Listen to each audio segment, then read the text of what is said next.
Morning po. Magta-try po ako ng ginataang langka. I'm not sure kung na-measure ko na po 'to before, pero parang when I was trying to browse dun sa mga videos, no, parang wala pa. So tamang-tama po, meron pong ginataang langka today, tapos meron pong 2 piraso ng maliit na alimasag. Of course, i-measure po natin yung blood sugar increase po nito kung meron man, no, via the OTI CGM. Yan po. Balik po ako after 2 hours and we'll see.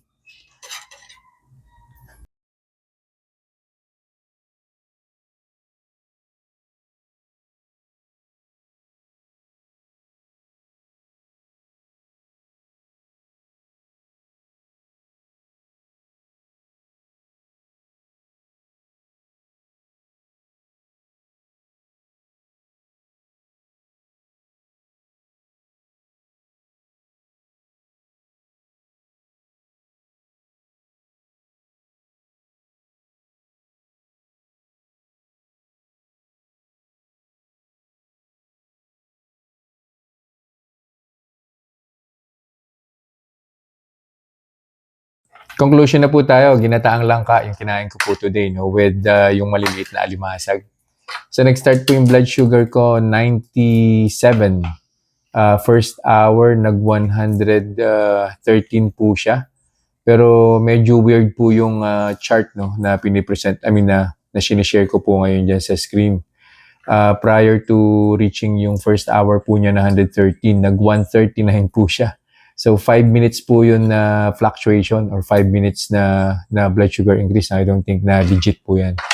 And then in the second hour, yung 113, bumaba naman po siya, nag 101. Although hindi po niya inabot yung 97 na starting blood sugar, almost nandun na rin naman po yun. In the next 5 or 10 minutes, bababa na po ng less than 100 po yung blood sugar ko. Ang recommendation po, no?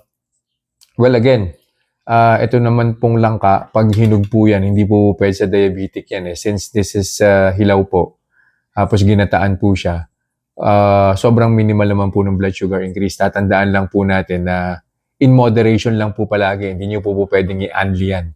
Definitely, mag-spike po yung blood sugar ninyo pag sobrang dami po yung kinain ninyo. So, yun lang po for this review. I'll see you guys in the next vlog. Bye-bye.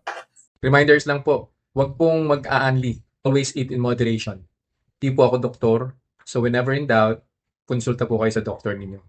And yung results po ng mga review na ginagawa ko, it may vary.